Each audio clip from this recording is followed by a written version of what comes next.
구약 사쪽 창세기 3장 6절에서 13절까지 말씀 제가 봉독합니다.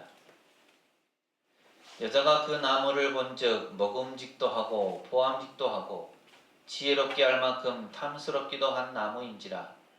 여자가 그 열매를 따먹고 자기와 함께 있는 남편에게도 주매 그도 먹은지라. 이에 그들의 눈이 밝아져 자기들이 벗은 줄을 알고 무화과 나무 잎을 엮어 치마로 삼았더라. 그들이 그날 바람이 불 때 동산에 거니시는 여호와 하나님의 소리를 듣고 아담과 그의 아내가 여호와 하나님의 낯을 피하여 동산 나무 사이에 숨은지라. 여호와 하나님이 아담을 부르시며 그에게 이르시되 네가 어디 있느냐. 이르되 내가 동산에서 하나님의 소리를 듣고 내가 벗었으므로 두려워하여 숨었나이다. 이르시되 누가 너의 벗었음을 네게 알렸느냐. 내가 네게 먹지 말라 명한 그 나무 열매를 네가 먹었느냐. 아담이 이르되 하나님이 주셔서 나와 함께 있게 하신 여자 그가 그 나무 열매를 내게 주므로 내가 먹었나이다. 여호와 하나님이 여자에게 이르시되 네가 어찌하여 이렇게 하였느냐. 여자가 이르되 뱀이 나를 꿰므로 내가 먹었나이다. 아멘. 오늘도 예배 참여하신 모든 분에게 하나님의 은혜와 평강이 늘 함께 하시기를 바랍니다.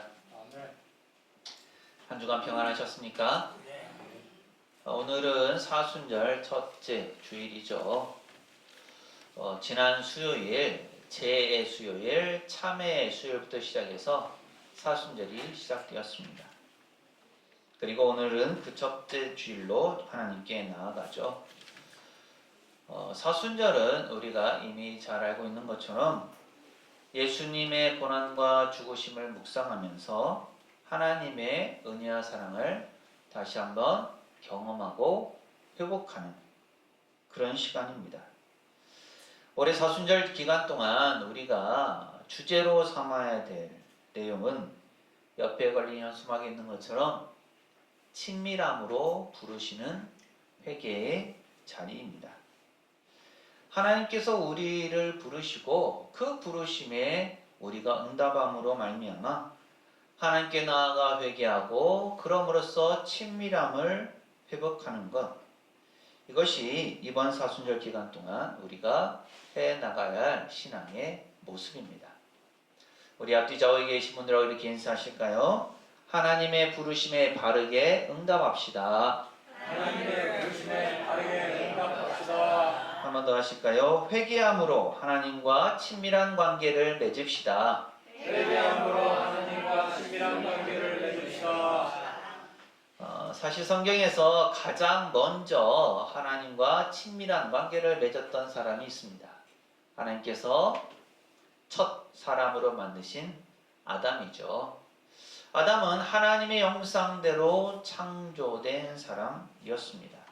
그리고 하나님의 뜻에 따라서 동식물의 이름을 짓고 에덴 동산에서 그것들을 관리하고 보살피는 일들을 해왔습니다. 그러면서 하나님과 더 친밀한 관계를 맺어가고 있었죠. 그런데 그렇게 하나님과 친밀한 관계를 맺어왔던 아담이 하나님과의 관계가 깨어진 일이 벌어집니다. 바로 하나님께서 아담을 돕는 배필로 지었던 하와의 꼬임에 넘어가서 하나님의 뜻을 거스르게 되는 것입니다. 하나님께서는 아담과 하와가 에덴 동산에서 함께 생활하면서 하나님의 뜻을 이루어가기를 원하셨지만 아담과 하와가 그 하나님의 뜻을 따르지 못함으로 말미암아 하나님과의 관계가 깨어지고 말죠. 오늘 창세기 말씀이 그 내용을 우리에게 가르쳐주고 있습니다. 하나님께서 아담에게 분명히 말씀하셨죠. 내가 동산에 있는 모든 열매들, 과일들을 다 먹을 수는 있지만 동산 중앙에 있는 나무의 열매는 먹지 말라. 먹는 날에는 죽는다 라고 말씀하셨습니다. 하지만 아담과 하와는 이 하나님의 말씀에 순종하지 못했죠. 어느 날 뱀의 유혹에 하와가 넘어갑니다. 뱀이 얘기하죠. 하나님이 너희에게 그 나무 열매를 먹지 말라고 하신 것은 너희가 하나님처럼 될 것을 염려해서 그런 거야. 그것을 먹는다고 해서 너희가 죽는 게 아니야 라고 얘기합니다. 뱀의 말을 듣고 나서 하와가 그 동산 중앙에 있는 나무 열매를 보니까 먹음직도 하고 보암직도 하고 지혜롭게 할 만큼 탐스럽게 보였습니다. 순간 뱀의 유혹에 넘어가게 됐죠.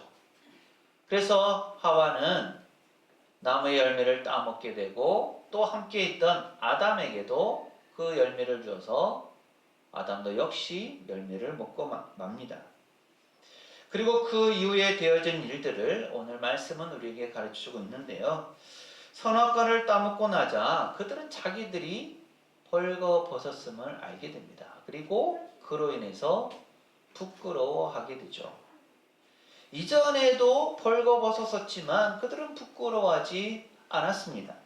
하나님과의 관계나 교제를 맺음에 있어서도 문제가 되지 않았었죠. 하지만 선악과를 먹고 나니까 자기들이 벗었음을 알게 되었고 또 벗었음으로 인해서 부끄러워하게 됩니다. 그리고 하나님의 소리가 들려오자 하나님의 낯을 피하여 자기들의 몸을 숨기게 되죠. 같은 소리라도 어떤 마음으로 듣느냐에 따라서 달라집니다. 물론 억양이 달라서 그런 경우도 있지만 같은 말이라도 듣는 사람의 입장에 따라서 달라지게 되는 거죠. 아담을 부르시는, 하와를 부르시는 하나님의 말씀, 하나님의 소리는 같았습니다. 다를 바가 없었죠. 하지만 아담과 하와가 듣기에는 그 소리가 다르게 느껴졌습니다. 다르게 들렸죠. 그래서 아담과 하와는 자기들의 몸을 숨깁니다. 하나님 앞에 서지 못하고 자기들의 몸을 숨겼다라는 것은 이제 이들의 관계가 깨어지게 되었다라는 것을 의미합니다. 사람들은 왜 숨게 될까요? 바로 앞에서 얼굴을 맞대고 얘기할 수 있음에도 불구하고 숨으려고 하는 것은 무언가 부끄럽거나 뭔가 잘못했거나 죄를 지었거나 하기 때문에 감추려고 하는 습성 때문에 그렇게 되는 거죠.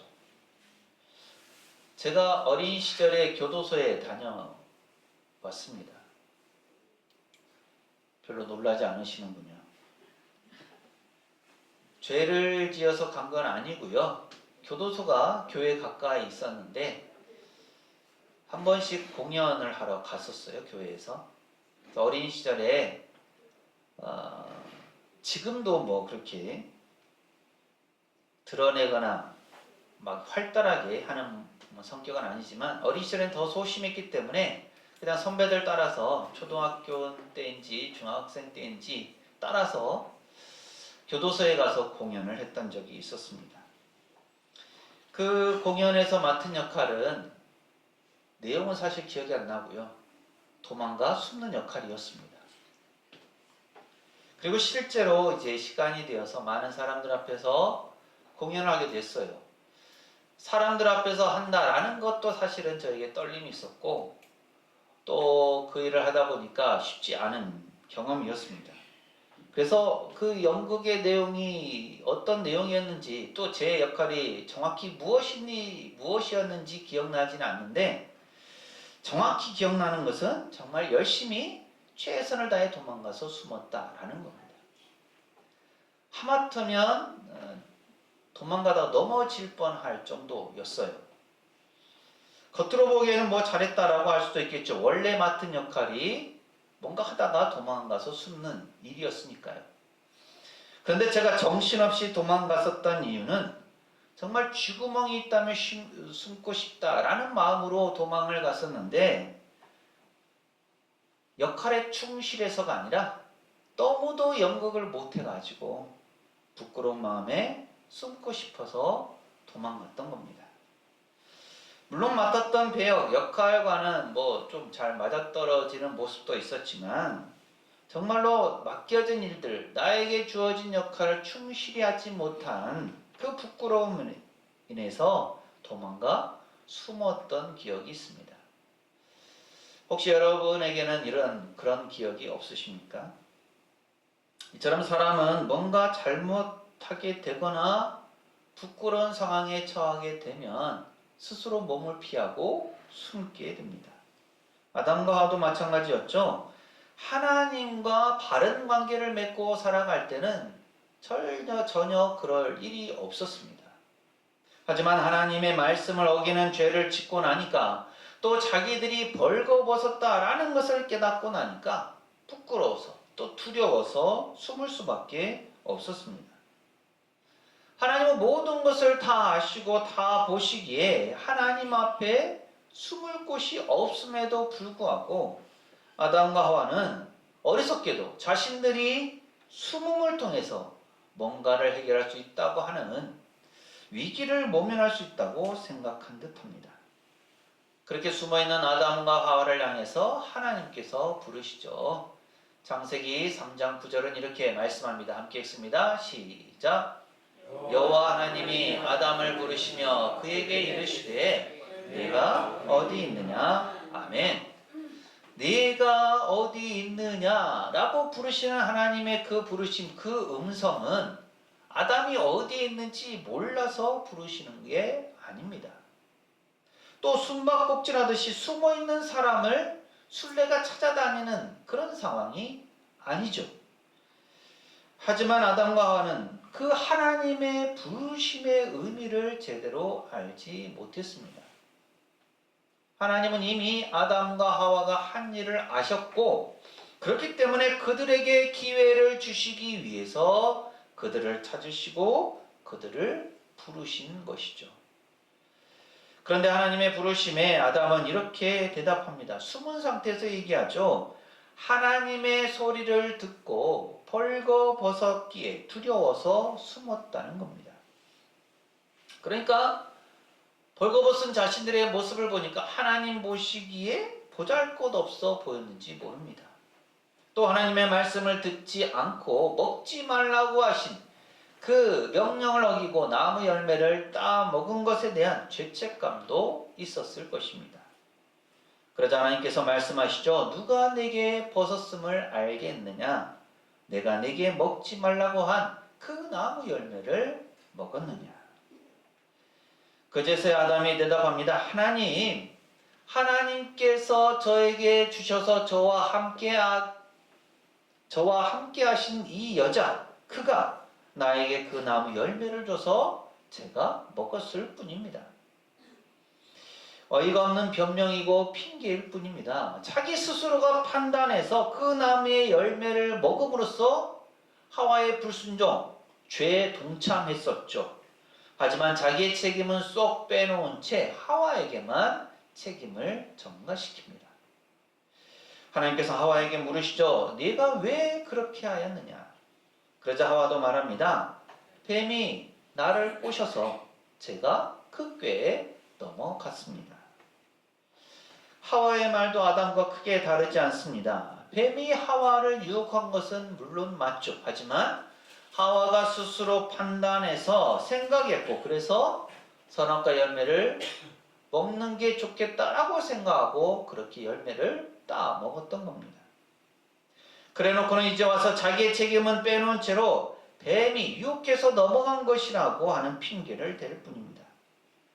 결국 하나님은 뱀에게 징계하시고 아담과 하와에게도 징계를 내리십니다.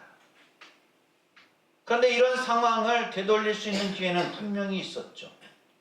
아담이 하나님의 부르심의 의미를 제대로 알았다면 어땠을까요? 아담이 하나님의 부르심의 의미를 제대로 알았다면 그는 먼저 자신의 잘못을 고백하고 뉘우치고 하나님의 자비와 용서와 긍휼을 구했을 것입니다. 시편 25편 14절은 여호와의 친밀하심이 그를 경외하는 자들에게 있으며 그의 언약을 그들에게 보이시리로다 라고 말씀합니다. 하나님의 친밀하심은 하나님과의 친밀한 관계는 하나님을 경외하는 자들에게 주어집니다. 하나님은 하나님을 경외하는 자들을 결코 외면하지 않으시죠. 그렇게 하나님은 하나님의 약속의 말씀을 하나님을 경외하는 자들에게 알려주십니다. 하지만 아담은 하나님을 온전히 경외하지 못했습니다. 죄를 짓고 나서 두려워서 숨을 뿐이었습니다. 하나님께서 자기를 부르시는 그 부르심의 의미를 제대로 알지 못했습니다. 그래서 자기를 부르시는 그 하나님의 부르심을 자기의 잘못을 책망하시는 걸로 생각하고, 그래서 자기에게 벌을 주는 것이라고 생각하고 어떻게든 그 위기를 모면하기 위해서 피하고 숨고 핑계를 댔던 것입니다. 그 결과 아담과 하와는 에덴 동산에서 쫓겨나게 되었고, 땅을 일구면서 땀을 흘려야만 먹을 것을 얻게 되는 고통에 처하게 됩니다.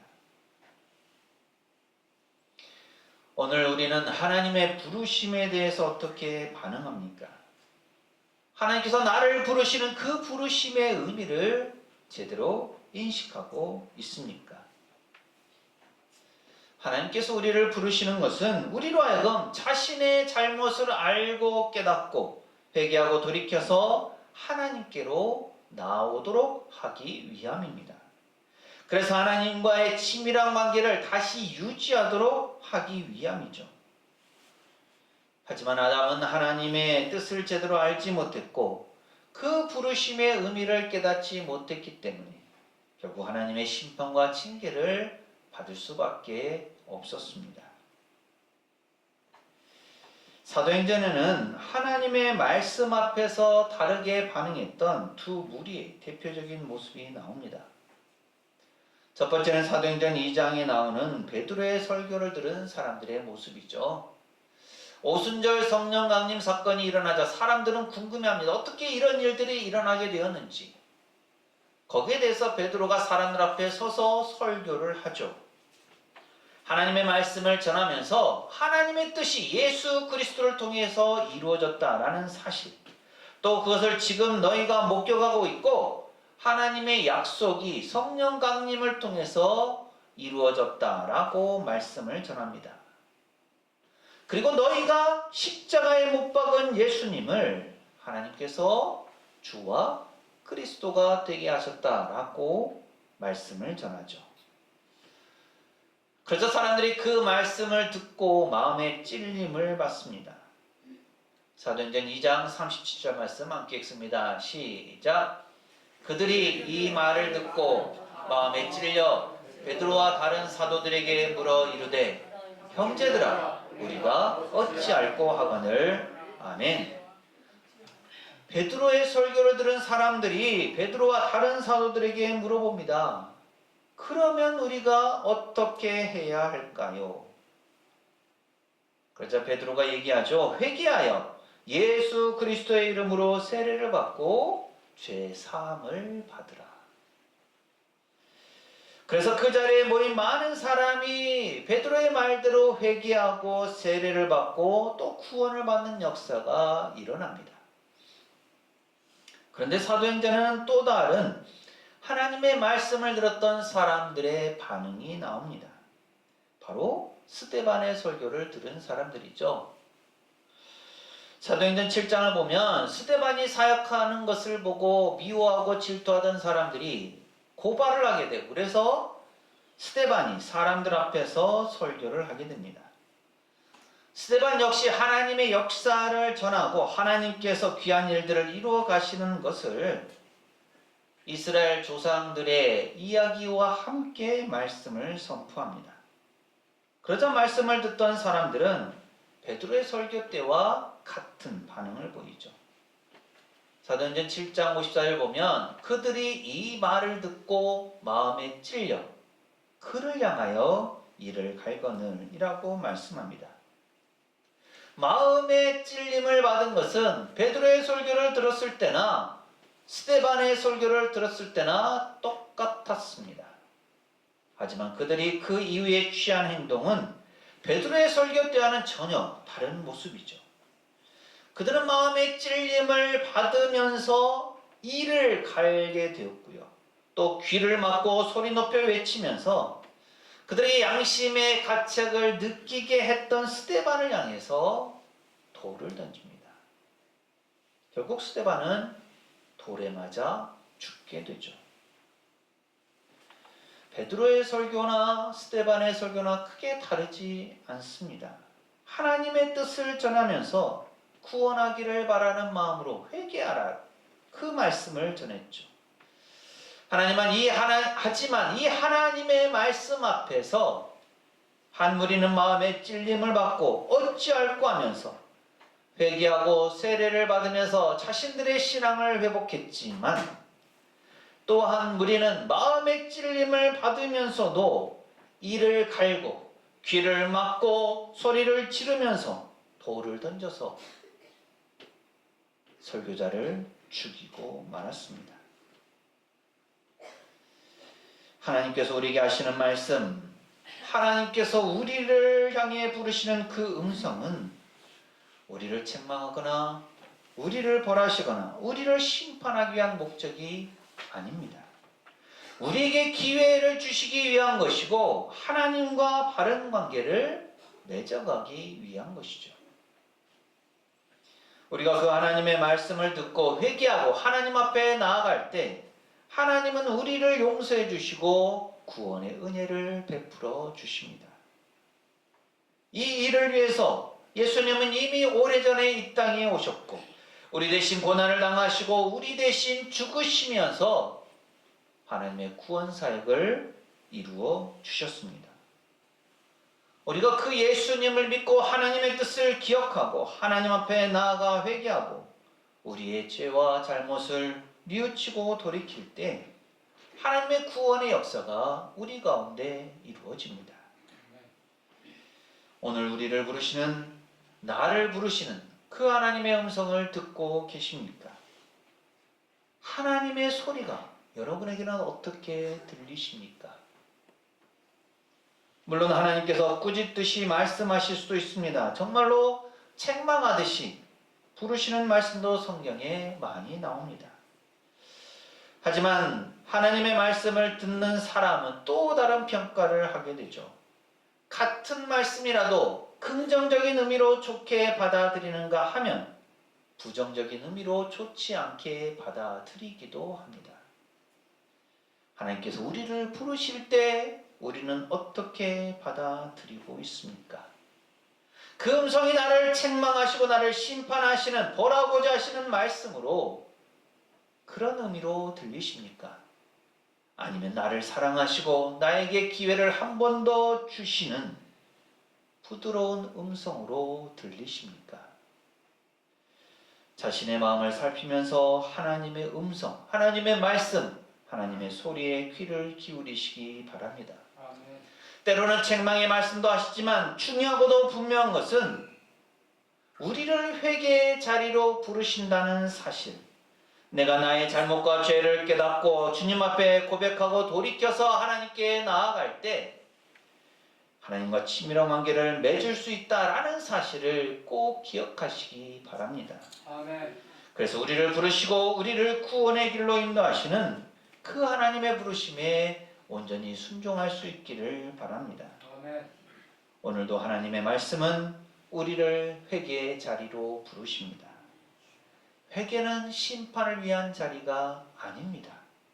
관계의 회복과 치유, 친밀함을 위한 자리입니다.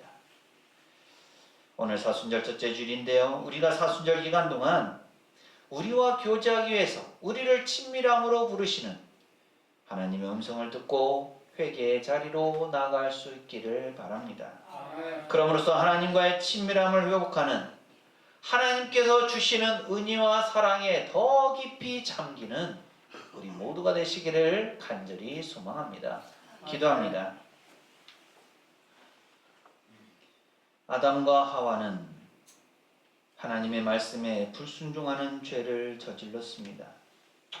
그리고 하나님 앞에 서기를 두려워하여 숨었습니다. 하나님은 이 모든 과정을 아시고 아담을 부르셨습니다. 기회를 주고 관계를 회복하도록 하기 위함이었습니다. 그러나 하나님의 마음, 하나님의 부르심의 의미를 알지 못했던 아담은 하나님의 말씀에 대해 핑계대기 바빴습니다. 오늘날 저희를 부르시는 하나님의 부르심은 어떤 의미일까요?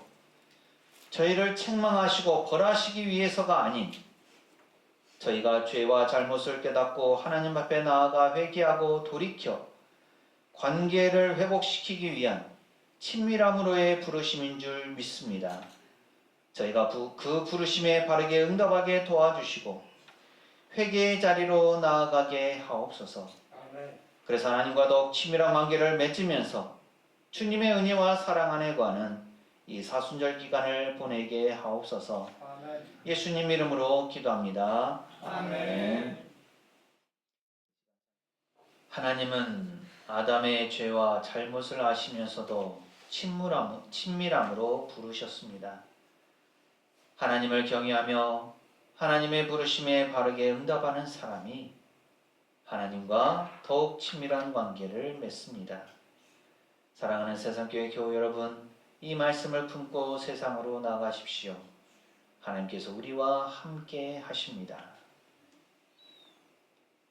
지금은 우리 주님 예수 그리스도의 은혜와 아버지 하나님의 무한하신 사랑하심과 보혜사 성령님의 충만 교통하심이 친밀함으로 부르시는 하나님의 말씀에 귀를 기울이고 바르게 응답함으로 날마다 주님의 은혜와 사랑 안에 거하기를 소망하는 세상교회 모든 교우들 가정과 삶과 생업과 사역 위에 이 한 주간의 모든 생활 가운데 오늘 예배에 참여한 모든 이들과 우리 교회 위에 영원토록 함께 하시기를 간절히 축원하옵나이다. 아멘.